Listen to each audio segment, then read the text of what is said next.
Bienvenido a una nueva clase. En esta oportunidad revisaremos un primer acercamiento de los sesgos y pruebas de software. ¿Okay? Vamos a ver un poco más en concreto lo que ya hemos venido sugiriendo en las clases anteriores. ¿Cómo los sesgos cognitivos pueden influenciar en el proceso de pruebas de software? El desarrollo de pruebas de software incluye un riguroso proceso de pruebas, obviamente, para garantizar, dije el desarrollo de software, no el desarrollo de pruebas. El desarrollo de software, es decir, el ciclo de vida del desarrollo de software, incluye un riguroso proceso de pruebas para garantizar la calidad y funcionalidad del producto final. Esto es obvio. Todos los productos, o eso se esperaría, de software debiesen ser ampliamente testeados.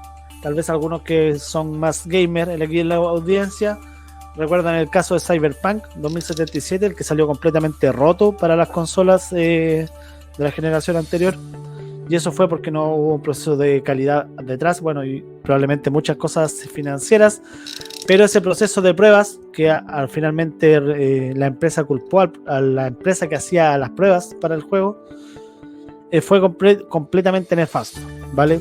Un ejemplo claro de por qué son tan importantes las pruebas de software. La empresa cayó a casi un 30%, las acciones de CD Projekt Red se fueron a pique. La empresa perdió miles de millones de dólares simplemente por no probar un producto a tiempo, ¿okay? Esa es la importancia de las pruebas, así que básicamente eso. Sin embargo, los sesgos cognitivos pueden influenciar en la creación y ejecución de planes de prueba, afectando la efectividad del proceso. El origen de estos sesgos principalmente se da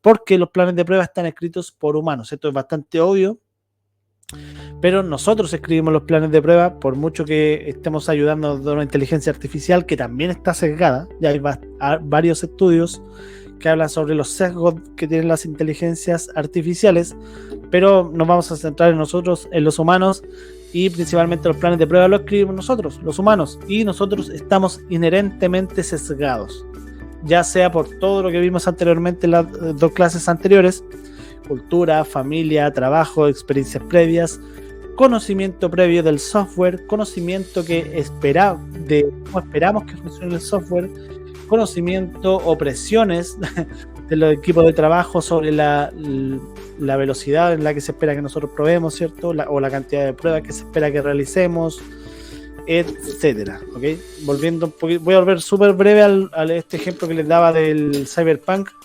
A esta empresa le pagaba, a la empresa que hacía que hizo el testing para las consolas de antigua generación, les daban bono por cantidad de pruebas que realizaban. ¿Esto en qué derivó? En que los testers, por una forma sesgada, puede ser, realizaran muchas pruebas. Los testers no es que no se hicieran pruebas, pero que si el objetivo era hacer muchas pruebas para cumplir con metas, y eso implicaba hacer pruebas pequeñitas, en pedazos muy pequeñitos del juego, y eso denotaba que no levantaron tantos bugs, porque los bugs se daban en el margen, en una vista mucho más ampliada de lo que los testers probaron, y fue un fracaso como tal, ¿vale? Es bueno ese caso CD Projekt Red, si lo quieren leer por ahí, está bastante interesante. El proceso de creación de planes de prueba. Acá obviamente estamos hablando de que el sesgo cognitivo, los sesgos van a influenciar en el ciclo de vida completo de desarrollo de software, y principalmente en nuestro caso en el ciclo de vida de desarrollo del testing, desde la creación del plan de prueba, levantamiento de requisitos, análisis de requisitos, diseño de casos de prueba, selección de herramientas de prueba, ejecución, evaluación, reportes y resultados, y su consiguiente análisis, ¿ok? El proceso de creación de pruebas, se va a ver ampliamente influenciado por estos sesgos cognitivos que vamos a revisar y que ya hemos revisado tentativamente, ¿cierto? ¿Dónde? Si hablamos de la identificación de requisitos. La identificación y análisis de requisitos son etapas críticas en la creación de planes de prueba, eso lo tenemos claro. Analizar e identificar los requisitos probablemente son parte fundamental, tan fundamental como el análisis o como la misma ejecución de las pruebas, pero esto yo creo que son las partes críticas, porque están en el cimiento del proceso de pruebas de software, ¿cierto? Y los sesgos cognitivos que nacen aquí van a afectar todo el proceso en adelante. Es decir, es como que tienes un río y enturbias el agua del inicio, vas a tener agua resultante al final del flujo turbia, ¿cierto? Ensuciada por esta contaminación inicial. Los sesgos cognitivos pueden influir en cómo se interpretan y priorizan los requisitos. Te voy a dar un ejemplo. El sesgo de confirmación puede llevar a los testers a buscar y seleccionar pruebas que validen sus expectativas sobre cómo debería funcionar el software, ignorando posibles fallos no anticipados. Esto es lo que te comentaba anteriormente. Nosotros cuando escribimos requisitos o escribimos el plan de pruebas inicial o realizamos el análisis de los requisitos, vamos a estar influenciados por toda la información, la documentación del software, o la información que recibimos por ejemplo, en las ceremonias Scrum, que recibimos del Product Manager, que recibimos del gestor, en la propia información que nosotros hemos leído, las historias de usuario. Vamos a tener una película, y eso es parte necesario, ¿cierto? Porque como tester tenemos que armarnos una película completa de cómo funciona el software. Lo malo, ¿dónde está el sesgo ahí? Es que esa película la hacemos en base a la información, obviamente, con la que contamos. Esa información ya puede venir sesgada, ¿ok? Y nosotros, por tanto, estamos adquiriendo una información sesgada y estamos sobre la misma sesgando su interpretación, ¿vale? Nuestra forma de entender esa información siempre va a ser nuestra forma de entender la información, no va a ser necesariamente información que sea completamente veraz o información que sea completamente objetiva. Y aquí un punto. Muchos, o la persona que me estás escuchando, puede pensar, no, yo no hago eso, yo soy súper objetivo. Ese es un sesgo. Pensar que uno es completamente objetivo es un sesgo. Porque sí, todos queremos ser objetivos. Nuestro foco, al menos profesionalmente, siempre es ser lo más objetivo posible, ¿cierto? Pero si le das un doble clic a eso, y con una apertura mental muy amplia, te vas a dar cuenta que probablemente muchas de tus decisiones están están influenciadas por esta información previa. ¿Cómo no van a estarlo si tú vas a probar según lo que estás leyendo en los criterios de éxito, en los criterios de aceptación, ¿cierto? En la descripción del caso, probablemente en el BDD que está ahí escrito. Entonces, ¿cómo no va a ser sesgado si el que escribió eso también tiene un sesgo de cómo él cree que debiese funcionar la aplicación? ¿Vale? A eso me refiero. Hay que tener mucha apertura mental para a veces para entender y aceptar que, oye, sí, a lo mejor si le doy una vuelta de tuerca a esto, estoy escribiendo requisitos que cumplen con lo que me están solicitando acá, pero ¿es lo que realmente necesita el software? ¿O es lo que realmente el software va a hacer cuando pase a producción o cuando sea desarrollado? Eso es otra cosa. Una es el comportamiento ideal, ¿cierto? Con los criterios de aceptación y todo aquello. Pero otra es el comportamiento real, que no es necesariamente el comportamiento ideal. El comportamiento real puede diferir mucho. ¿Okay? Y ahí tenemos que tener cuidado con esa identificación de requisitos o con la etapa inicial cuando comenzamos a crear nuestro plan de pruebas. ¿Vale? Como dice ahí la lámina, esto puede resultar en la omisión de pruebas necesarias y en un producto final que no cumple completamente con las necesidades del usuario. Ahí tenemos otro punto que vamos a tocar más adelante. ¿Qué es el usuario? ¿Cuáles son las necesidades del usuario y cómo nosotros interpretamos al usuario? ¿Nosotros estamos realizando pruebas que validan el funcionamiento del software solamente o estamos realizando pruebas que validan cómo un usuario va a usar el software?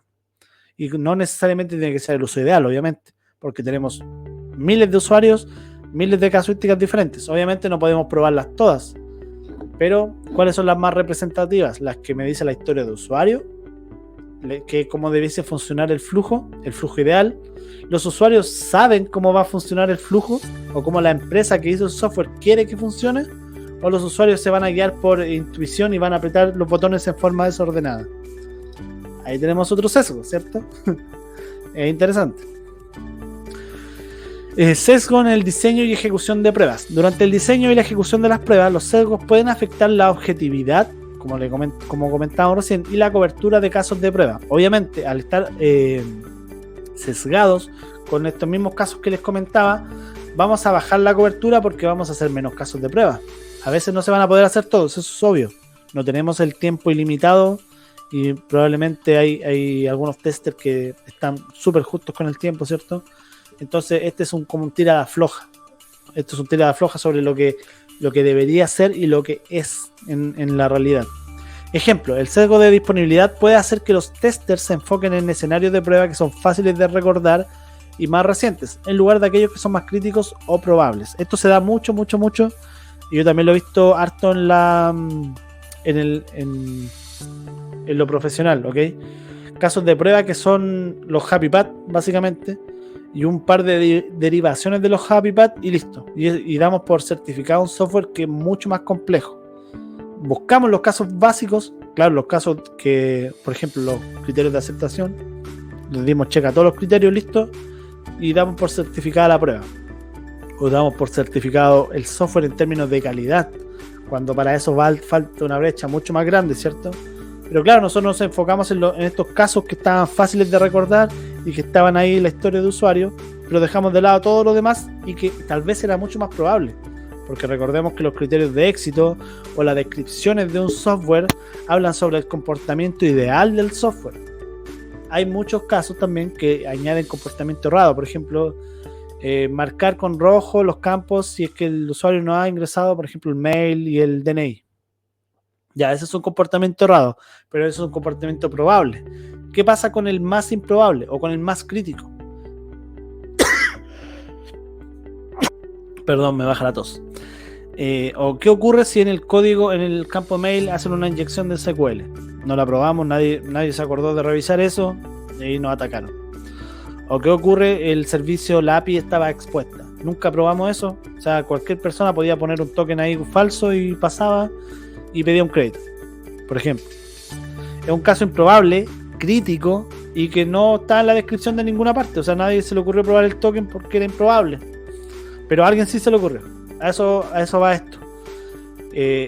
Podemos estar sesgados por el conocimiento del software, por cómo pensamos que debiese ser el procedimiento normal, ¿cierto? El usuario normal, el usuario ideal, este usuario que sigue al pie de la letra lo que el Product Owner quiso, lo que el UX, el encargado de la experiencia usuario, vio en sus pruebas, ¿cierto?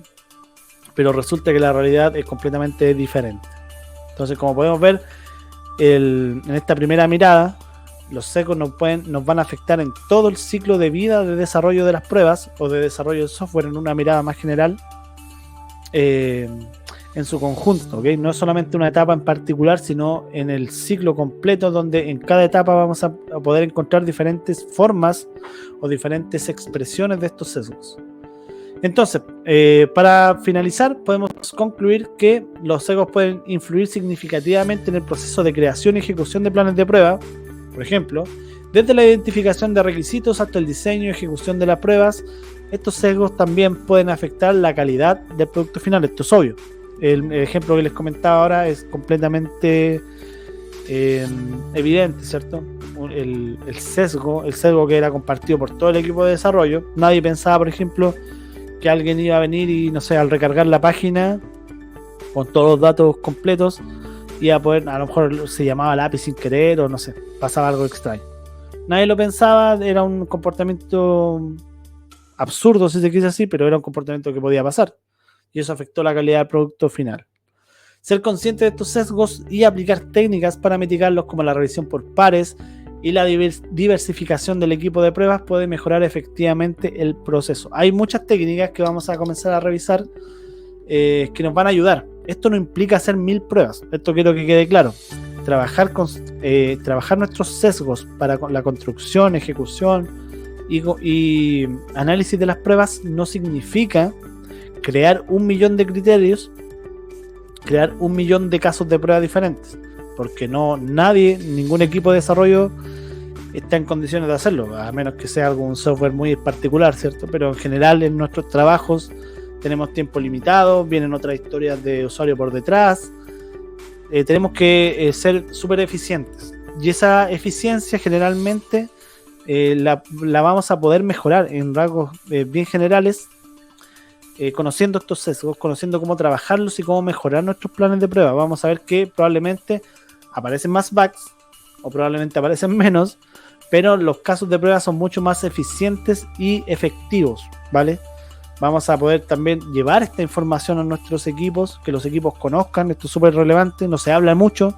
En general no se conoce en ingeniería mucho de esto, cuando es algo súper atingente porque nos ocurre a todos, ¿vale? Yo esto lo presenté en un equipo de trabajo y fue súper bien recepcionado y tomamos algunas medidas al respecto y el proceso de pruebas mejoró bastante, el proceso de desarrollo también, porque las pruebas que hacía de desarrollo, por ejemplo, antes de entregar al área de QA eran pruebas súper, ultra, mega simples, que según lo que ellos desarrollaban, ellos probaban. No probaban nada más que no era lo que estaban ya seguros que habían desarrollado, y obviamente las pruebas de ellos pasaban siempre en verde.